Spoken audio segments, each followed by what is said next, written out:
सास के साथ सोने वाली बहू। रजनी और अमर की शादी को अभी कुछ ही महीने हुए थे। अमर अपनी पत्नी रजनी से बहुत प्यार करता था। शुरू के कुछ दिन तो सब कुछ ठीक ठाक चलता रहा, लेकिन फिर छोटी छोटी बातों पर अमर और रजनी का झगड़ा होने लगा। अरे, तुमने फिर से गीला टॉवेल बेड पर डाल दिया। कितनी बार तुमसे कहा है कि सारा बेड गीला हो जाता है। अरे गुस्सा क्यों कर रही हो? गलती हो गई मुझसे, अगली बार ध्यान रखूंगा। बस हर बार पर बस यही कह के चल देते हो। सारा दिन सफाई तो मुझे करनी पड़ती है ना। देखो रजनी, इस तरह नाराज मत हो। मैंने कहा ना, मैं ध्यान रखूंगा आगे से। और फिर रात के वक्त रजनी अपना बिस्तर उठाकर बेडरूम से बाहर जाने लगती है। अरे क्या हुआ रजनी? सुबह वाली बात पर अभी तक नाराज हो क्या? नहीं, ऐसी कोई बात नहीं है। तो फिर तुम अपना बिस्तर लेकर कहाँ जा रही हो? मैं मम्मी जी के कमरे में सोने जा रही हूँ। मम्मी जी अकेली है ना। अरे कैसी बात करती हो रजनी? शादी के बाद लड़कियां अपने पति के पास अपने बेडरूम में सोती हैं। सास के पास कौन सोता है? मैंने कहा ना, मेरा मन कर रहा है इसलिए मैं मम्मी जी के पास सोने जा रही हूँ। अरे रजनी, मेरी बात तो सुनो यार। मेरा भी तो मन करता है ना तुमसे प्यार करने का, तुम्हारे साथ रहने का। ऑफिस से थका हारा आया हूँ और तुम मम्मी जी के पास सोने जा रही हो। देखो, मुझे आज अपनी सास के पास सोने का मन है और मैं जा रही हूँ। इतना कहकर रजनी अपनी सास के साथ सोने के लिए उनके कमरे में चली जाती है। रजनी बेटा, तुम यहाँ? मम्मी जी, क्या मैं आपके पास सो सकती हूँ? हाँ हाँ बेटा, क्यों नहीं, क्यों नहीं, बिल्कुल सो सकती हो। लेकिन सब ठीक तो है ना? अमर के साथ झगड़ा हुआ है क्या? नहीं नहीं मम्मी जी, मैं रोज रोज इनके साथ उस कमरे में सोकर बोर हो चुकी हूँ। थोड़ा सा चेंज हो जाएगा इसलिए आपके पास सो जाती हूँ। आपको कोई ऐतराज हो तो बता दीजिए। अरे नहीं नहीं बेटा, ऐसी कोई बात नहीं, सो जाओ। और फिर अगले दिन। अमर बेटा, तुम्हारा रजनी के साथ कोई झगड़ा हुआ है क्या? नहीं तो मम्मी, ऐसे तो कोई बात नहीं है। क्यों, क्या हुआ? अरे वो कल रात मेरे कमरे में सोने आ गई थी तो मुझे लगा सब ठीक तो है ना बेटा? नहीं मम्मी जी, वो ऐसी बस उसका मन किया होगा। कह रही थी कि मम्मी अकेली है इसलिए आपकी चिंता हो रही थी। पर अगली रात को फिर से रजनी अपना बिस्तर उठाकर सास के कमरे में पहुंच जाती है।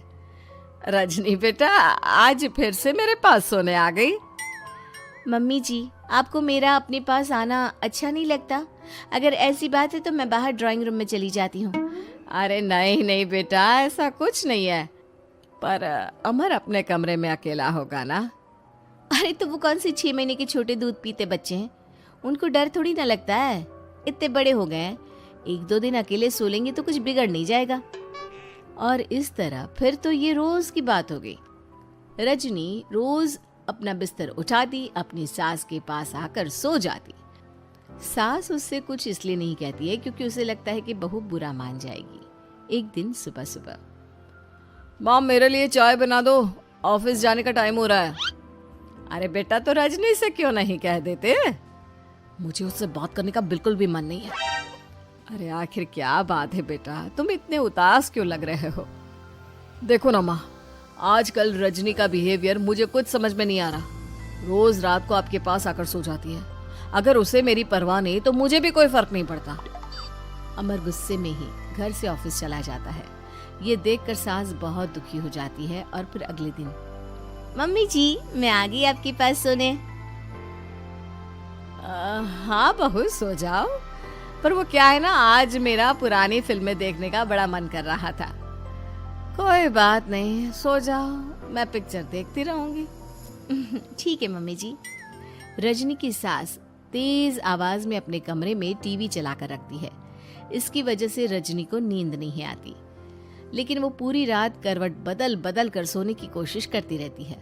सास को लगता है कि अब रजनी उसके कमरे में सोने नहीं आएगी, लेकिन अगली रात फिर रजनी उसके कमरे में सोने के लिए पहुंच जाती है। मम्मी जी, मैं आ गई।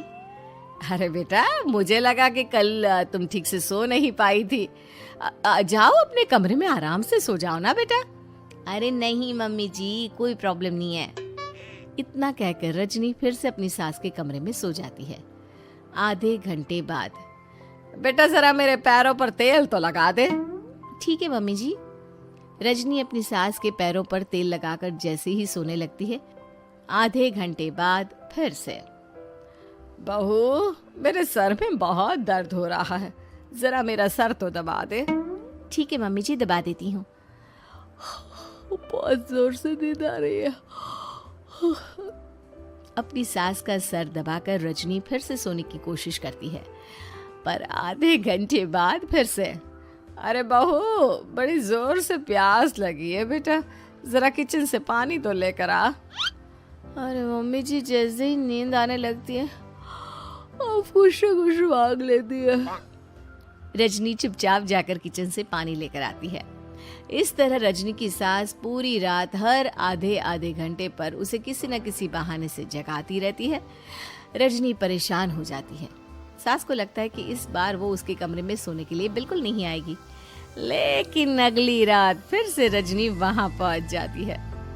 मम्मी जी, आज मैंने आपकी दवाई, पानी सब कुछ लाकर रख दिया है। अब आप प्लीज चुपचाप सो जाइएगा और मुझे भी सोने दीजिएगा।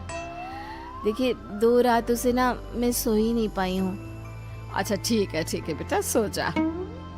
थोड़ी देर के बाद रजनी की सास बहुत जोर जोर से खर्राटे लेना शुरू करती है। खर्राटे इतने तेज होते हैं कि रजनी के कानों में दर्द होने लगता है। हे भगवान, मम्मी जी को क्या हो गया है? क्या करूँ, कहाँ जाऊँ मैं? परेशान होकर रजनी वापस अपने कमरे में जाती है। रजनी, आज तो बहुत दिनों के बाद अपने बेडरूम में सोने आई हो। आ जाओ आ जाओ। वैसे भी तुम्हारे बिना मेरा मन नहीं लगता। क्या करती, तुम्हारी मम्मी के खर्राटों ने तो मेरी नींद उड़ा कर रखी है। अब मुझे यहीं पर सोना पड़ेगा। अगली सुबह। अरे रजनी बेटा, रात को कहाँ चली गई थी? मैं तुम्हें कितना ढूंढ रही थी, मैं तो डर ही गई थी।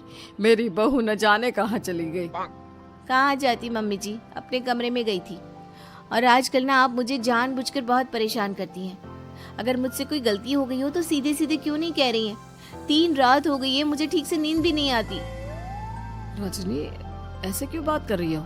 मम्मी ने क्या कर दिया? आप अपनी मम्मी से क्यों नहीं पूछते?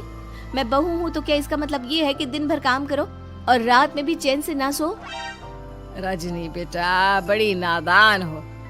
इसीलिए तो जानबूझकर मैं ये सब कर रही थी, ताकि तुम अपने पति के पास जाकर अपने बेडरूम में सो जाओ। शादी को सिर्फ 6 महीने हुए हैं और तुमने मेरे कमरे में आकर सोना शुरू कर दिया। यह तुम्हारी शादीशुदा जिंदगी के लिए अच्छी बात थोड़ी ना है बेटा। मम्मी, तो क्या आपने जानबूझकर ये सब किया था रजनी को समझाने के लिए? अरे तो और क्या करती? दुनिया की पहली बहू है ये, जो पति को छोड़कर सास के साथ सोने चली थी। इसीलिए मुझे इसके लिए थोड़ा बुरा बनना पड़ा।